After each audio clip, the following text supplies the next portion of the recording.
Saya kira kita semua sepakat bahwa tanah air kita itu luar biasa, tidak bisa dibandingkan dengan tanah air di negara lain dimanapun. Tanah air kita sejak dulu sampai sekarang diakui sangat istimewa. Benar yang dikatakan oleh para pendahulu kita, Gemahripah Loh Cinawe itu sungguh terjadi di negeri kita. Gus Plus dulu mengatakan lautan itu bukan lautan, melainkan kolam susu. Kail dan jala cukup menghidupimu. Dalam kitab suci, Allah menuntun bangsa Israel menuju tanah yang berlimpah susu dan madunya. Impian yang diharapkan dapat menghidupi kesejahteraan manusia, itulah kesejahteraan yang juga diharapkan oleh Allah terjadi pada siapapun. Tanah air kita subur makmur, batu dan kayu jadi tanaman, tidak ada yang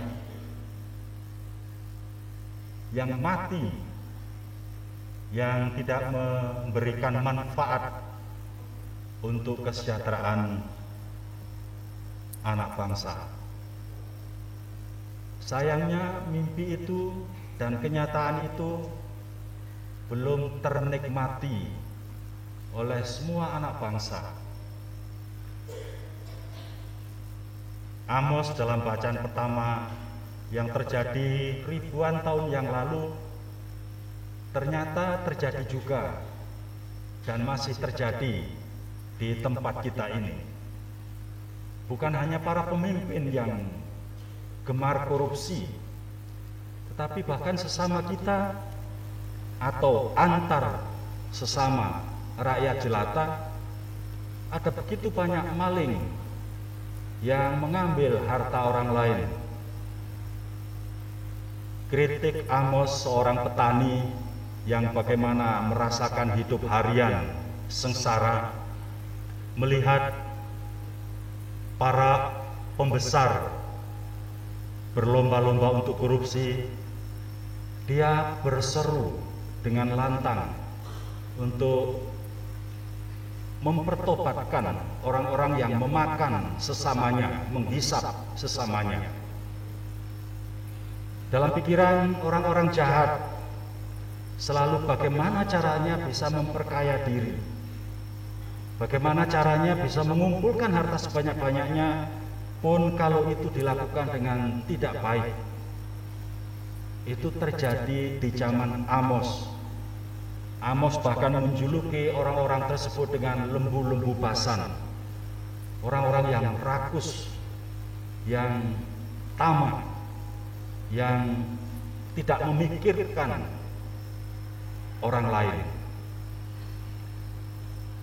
Andaikan kita sejak dahulu mempunyai para pemimpin yang jujur, andaikan sejak dahulu kita mempunyai para tetangga yang baik, barangkali kita sudah melampaui negara-negara Eropa dalam kesejahteraan. Padahal kita mengaku bangsa yang sangat religius, bangsa yang taat beragama. Itu berarti antara kata dan perbuatan bagi kita belum sambung. Masih harus terus-menerus kita diingatkan untuk marilah kita menjadi senasib sepenanggungan dengan siapapun, sehati sepikir, seiring sejalan. Itu ardas kita di tahun kelima arah dasar pastoral Keuskupan Tanjung Karang, komunitas basis itu. Tujuan lebih dalam bukan sekedar kumpul dan berdoa dengan kelompok-kelompok kecil, tetapi tujuan lebih lanjut agar sehati, seperasaan, senasib, sepenanggungan dengan siapapun di sekitar kita. Maka dalam doa tahun kelima Ardas atau komunitas basis kita itu adalah jangan sampai ada orang yang merasa terasingkan atau diasingkan. Kita harus satu sama lain solider. Orang lain bagian tak terpisahkan dari kita, kita bagian tak terpisahkan dari orang lain. Itulah pasamuan kesatuan kita dengan siapapun. Dalam bacaan kedua, kita diingatkan bahwa dari diri kita sendiri pun kalau kita mempunyai kehendak yang kuat, kita tidak akan mampu untuk konsisten terus-menerus di jalan kebaikan. Selalu ada godaan, ada pesona duniawi yang menjatuhkan kita, yang membuat kita berdosa. Kristus, ungkapan kerahiman Allah, mengerti dan ingin senasib dengan kita, mengangkat kita menjadi anak-anak Allah dengan menguduskan. Allah kita esa dikatakan, dan esa pula dia yang menjadi pengantara antara kita dengan Allah. Sebab Allah ada di dalam Kristus. Seluruh kepenuhan Allah ada dalam Kristus, sebab Kristus datang dari Allah dan membawa misi kerahiman Allah. Dia yang sejak dulu bersama dengan Allah menjadi manusia, dan seluruh kepenuhan Allah tinggal dalam diri Kristus. Kesatuan itu tak terpisahkan. Kesatuan itu tidak bisa dibagi-bagi, utuh. Dan karena itu maka disebut oleh Santo Paulus tadi, Allah itu esa, dan esa pula dia yang menjadi pengantara antara kita dengan Allah. Allah kita satu, tiga pribadi, Bapa, Putra, dan Roh Kudus. Kristus keluar dari Allah, Roh Kudus keluar dari Bapa dan Putra. Dan karena itu juga maka mempunyai kualitas, masing-masing mempunyai kualitas yang sebanding, yang setara, sehakikat, semartabat. Ketiganya itu dalam kesatuan yang tak terpisahkan, tak terbagi. Maka kerahiman Allah, belas kasihnya, kerinduannya untuk membuat manusia hadir hidup sepenuhnya bersama dengan Allah, diwujudkannya secara sama melalui Kristus yang dalam seluruh kerelaannya melaksanakan mimpi kerinduan kehendak Allah. Dan Roh Kudus menyertai gereja yang dibangun oleh Kristus dengan kerelaan yang sama, dengan kerahiman yang sama, dengan kerinduan yang sama dari hati Bapa dan dari hati Putra, yang kemudian dilaksanakan oleh Roh Kudus. Kita putra dan putri Allah, mengimani Allah yang tak terlihat, dan karena itu kita hadirkan, kita wujudkan dalam simbol, kita lahiriahkan supaya nampak. Dan inilah rumah Allah itu. Allah hadir di tengah-tengah kita secara simbolis. Allah hadir supaya kita dekat. Kita simbolkan supaya kita merasa dekat, nyaman. Dia pelindung, dia pengayom. Kita aman, kita nyaman. Tetapi bukan hanya pertemuan itu yang harus kita hidupi. melainkan kehendaknya. Kita laksanakan dalam hidup ini, dalam persaudaraan yang sejati dengan semua orang, siapapun. Sebab setiap orang adalah rumah Allah. Rumah Allah yang sesungguhnya bukan terdiri dari batu, pun sekuat apapun itu, tetapi adalah hati manusia. Di dalamnya Kristus manjing, meresap masuk, mengalir dalam sumsum, dalam tulang belulang, dalam saraf-saraf kita, melalui Ekaristi, melalui tubuh dan darahnya. Kita tabernakel, kita tabut perjanjian, kita rumah Allah, tempat diam Allah. Wahyu itu yang disampaikan oleh Kristus sesungguhnya sudah sejak dalam kitab Kejadian diungkapkan oleh Allah. Manusia dibentuk dari tanah liat, dan Allah menghembuskan rohnya sendiri, nafasnya sendiri ke dalam bangunan yang terbentuk dari tanah liat itu, sehingga manusia itu hidup. Roh Allah yang menghidupi kita. Hidup ini bukan milik kita sendiri, tetapi Allah yang menghidupi kita. Dan setiap kita demikian, maka bagi kita tidak ada kata benci, tidak ada permusuhan yang boleh kita sampaikan kepada orang lain, melainkan persaudaraan yang sejati.